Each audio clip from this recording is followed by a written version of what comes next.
بسم الله الرحمن الرحیم. الحمد لله والصلاة والسلام على رسول الله وعلى آله وأصحابه اجمعین و من تبعهم بإحسان إلى یوم الدین. دوستان عزیز، بینندگان گرامی، السلام علیکم و رحمت الله و برکاته. در خدمت شما عزیزان قرار داریم در برنامه زیبای شگفتی های آفرینش.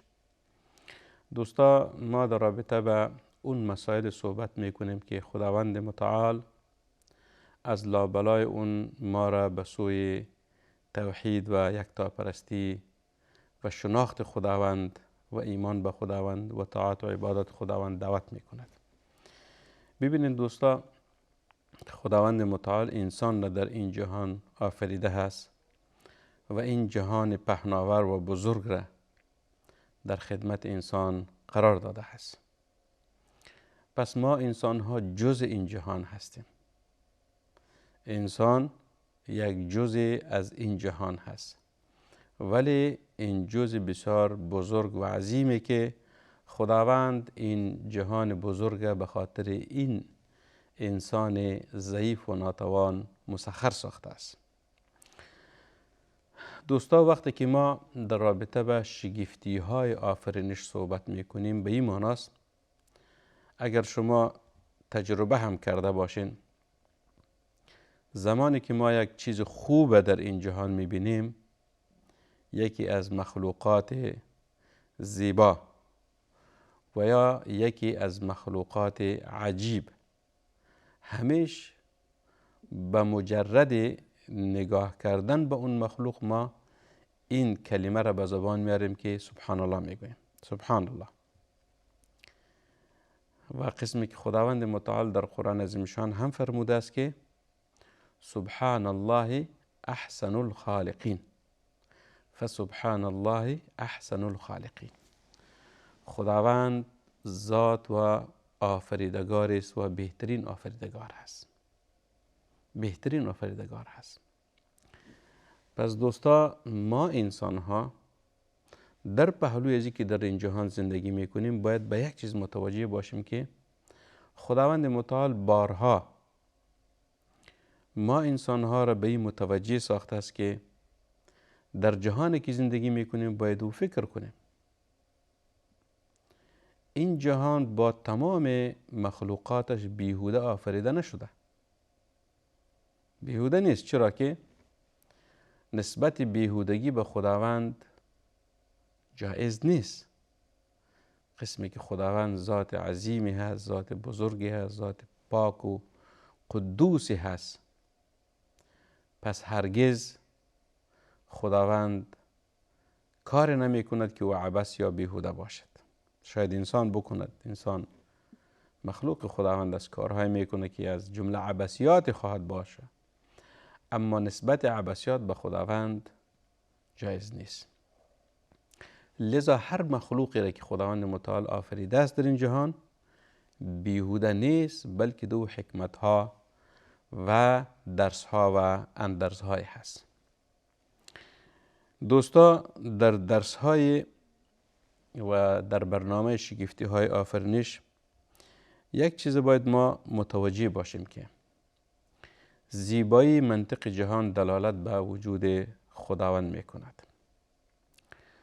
مثلا خداوند متعال آسمان ها و زمین و تمام جهانیان و خاصتا انسان را بر مبنای قواعد و قوانین بسیار دقیق آفریده است که واضح ترین این نظام سببیت هست، علت و معلول، یعنی توافق دو چیز یا توافق دو شیء از نظر وجود و عدم که یکی آن دو بر دیگر مقدم می باشد. اولی را سبب علت می گوین، دومی را نتیجه و یا معلول می گوین. ببینید خداوند متعال یعنی در این جهان هر چیز به اساس اسباب آفریده هست. یک سبب است که مسبب هست، یعنی یا علت است، معلول هست. علت از کار چی هست، نتیجهش چی شد. مثلا اگر ما ببینیم که ابرها سبب باران هست. باران بدون ابر باریده نمیتواند.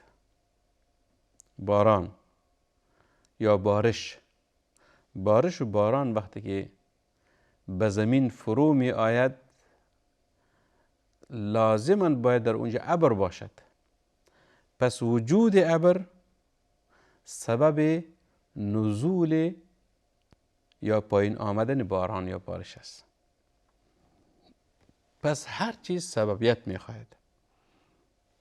بعد از سببیت باز نتیجه سبب هم باید وجود داشته باشد. این دو قاعده است که خداوند متعال ایره به اساس همین قاعده در جهان زندگی ما انسان ها و کائنات چی است؟ تداوم دارد و به پیش می رود. پس خداوند متعال تمام جهان، اگر آسمان است یا زمین است یا دیگر جهانیان هست، همش به اساس همین قانون دقیق حرکت می کند. سبب و علت و معلول، علت و نتیجه آن، به اساس همین دو مبنا، به اساس همین دو قانون زندگی ما انسان ها و حرکت این جهان چی است؟ وجود دارد. پس این نظام جالب را عقل انسان که خود بر مبنای اسباب حکم میکنه تکمیل میکند. عقل انسان یعنی مکمل چی است؟ همین نظام الهی است. عقل یعنی وقتی که ما عقل بهترین نعمت است دوستا. حکم عقل به اساس قوانین الهی که در این جهان خداوند وضع کرده است، او عقل ماست که چی میکند؟ با او تعامل دارد، و او را چی میکند؟ او را تکمیل میکند.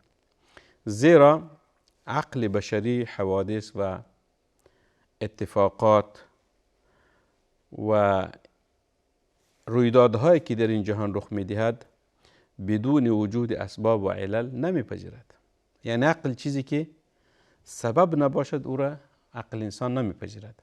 مثلا قسمی قبلا خدمت شما چی کردم؟ یعنی اشاره کردم تقاضای عقل ما چیست یا حکم عقل ما چیست در رابطه به اسباب. مثالش خدمت شما عرض کردم دوستا. عقل ما چی میگوید؟ عقل ما میگوید که باران نتیجه هست، سبب باران وجود ابرها هست. پس اولا باید ابر وجود داشته باشد، بعد از وجود ابرها باید بارش و باران به زمین فرو آید. این چیزی حکم عقل است. اگر مثلا شما ببینین یک کسی بگوید که ابر وجود ندارد، باران خیلی شدید میبارد، آسمان هم سبز است یعنی آفتاب هم وجود دارد، ابر وجود ندارد ولی باران شدیدی میبارد، این مسئله خلاف حکم عقل ما انسان هست. یعنی اینمی رویداد یا حادثه که رخ میدهد این خلاف عقل و منطق چیست؟ منطق ما انسان هست.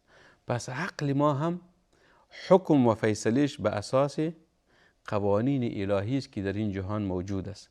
پس هر چیز سبب دارد. مثلا یک مثالش بود که خدمت شما عرض کردم. مثال دومیش است دوستا که آتش طبیعتش سوزنده هست، می سوزاند. اگر یک انسان دست خود داخل آتش کند چی معنا داره؟ به این معنی است که دستش می سوزد. اما اگر دست خود انسان داخل آب کند دستش نمی سوزد. این حکم چیست؟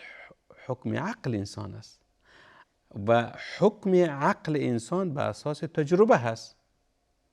تجربه ای را ثابت کرده است که آتش با وصف ازی که وجود یک جسم نیست، یعنی جسمی که حرکت کنه هست ولی جسم محسوسی نیست، همانند آب و هوا یا بادی هست که میوزد، بادها میوزد، شکل دارد ولی جسم نداره که او را ما بگیریم در دست خود و از یک جای به جای دیگه انتقال بدیم. شکل دارد، تصویر دارد، صورت دارد ولی جسم نیست. به خاطر از اینکه اگر جسم بود او باید از یک جای به جای دیگه نقل شد. مثلا یک قلم است، این جسم است، ما میتونیم رو بگیریم دوباره در جای خود بگذاریم. اما آتش، حکم عقل انسان در رابطه با آتش ایست که اگر در آتش دستتان دراز کردین، داخل کردین، دست می سوزد. حکم عقل درباره از اینکه اگر انسان دست خود داخل آب کرد دستش نمی سوزد. این حکم عقل انسان است. و عقل چرا حکم می کند؟ به اساس تجربه. تجربه ای را ثابت کرده است که آتش سوزنده است و آب نمی سوزاند.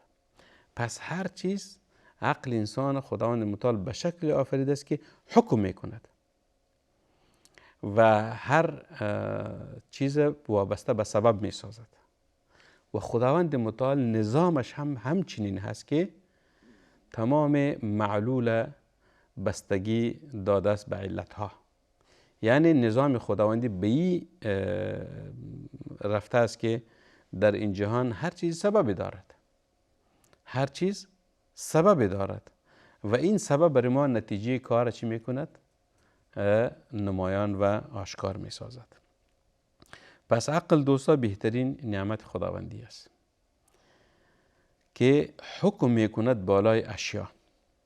لذا اگر ما متوجه شده باشیم قرآن عظیمشان کتاب خداوند هست و این کتاب خداوند بیشتر در مسائل جهان و کائنات، وقتی که خداوند متعال ما را متوجه می سازد در مسائل عقیده، در مسائل جهان، در مسائل علمی، بیشتر امر خداوند به عقل خطاب می باشد. عقل انسان ها که افلا یتدبرون القرآن، افلا یعقلون، افلا یعلمون، افلا یبصرون.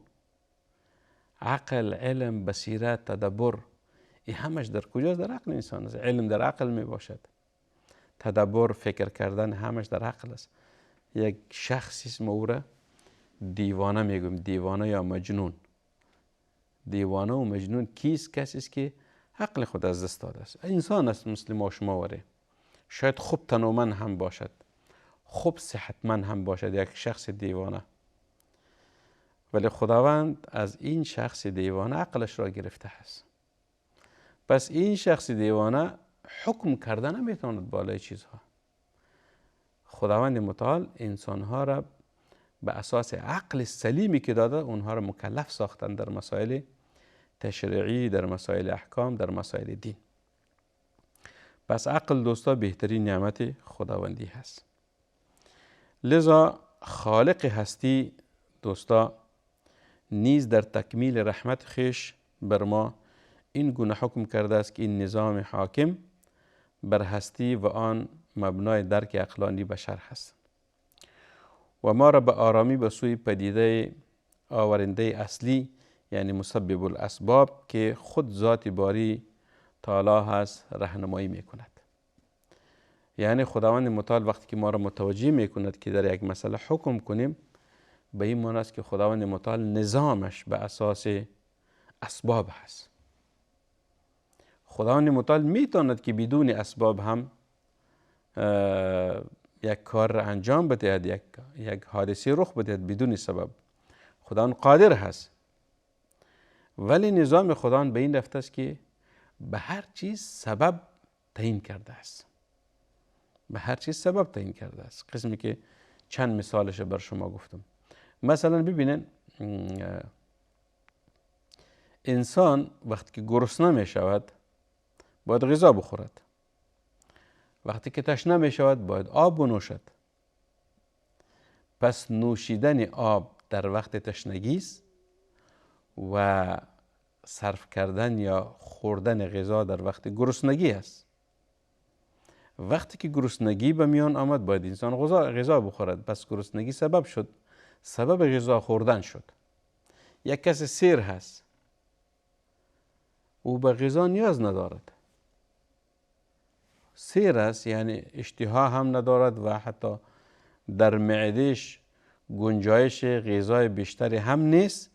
پس این انسان نیاز ندارد که غذا را بخورد. پس خوردن غذا سببش گرسنگی انسان است. نوشیدن آب سببش تشنگی هست. پس خداوند متعال برای هر چیز سبب وضع کرده است. مثلا ما حتی در کتاب های منطق هم داریم، در کتاب های منطق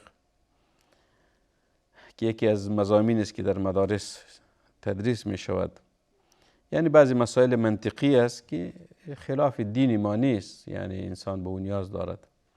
میگوین که اذا طلعت الشمس وجد النهار، وقتی که آفتاب طلوع کرد روز به میان می آید. پس وجود روز سببش طلوع آفتاب هست. وجود روز سببش طلوع آفتاب هست. اگر آفتاب طلوع نکرده باشد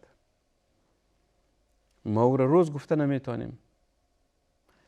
پس روز سببش وجود آفتاب هست. یک کسی میگوید که من مهتاب را دیدم، پس دیدن مهتاب سببش شب هست، یعنی مهتاب در شب طلوع میکند. این چیز یعنی در عالم اسباب اگر ما بگویم، یا ستاره ها را انسان در روز نمیبیند ولی در شب طلوع میکند. ولقد زینا السماء الدنیا بمصابیح، ولقد زینا السماء الدنیا بمصابیح. خداوند متعال میفرماید که ما آسمان دنیا را به ستاره ها زینت بخشیدیم. لذا دوستان عزیز، وقتی که ما گفتیم که مسبب الاسباب ذات باری هست، خداوند متعال هست. خداوند است که برای هر چیز سبب تعیین کرده است. خداوند است که برای هر چیز سبب تعیین کرده است و نظام دنیا و زندگی ما انسان ها بدون اسباب ناممکن هست. بدون اسباب ناممکن هست. لذا یک مقوله مشهوری داریم که میگوید گام ها بر وجود مسیر و آب بر وجود آبگیر یا نهر دلالت دارند. مثلا یک کسی که در یک جای حرکت میکند و گام های انسان است در اونجا، او دلالت به این میکند که یک مسیر است و همچنان آب بر وجود آبگیر یا دلالت میکند. هر چیز سبب و مسببی دارد دوستان، ولی مسبب الاسباب خداوند متعال هست. خداوند متعال است که ذات مسبب الاسباب است و این جهان به این زیبایی چی کرده است؟ آفریده است. و آخر برنامه رسیدیم. به امید از که بهره برده باشین، موفق و رستگار و کامگار باشین. و صلی الله و سلم و بارک علی سیدنا و نبینا محمد صلی الله علیه وسلم.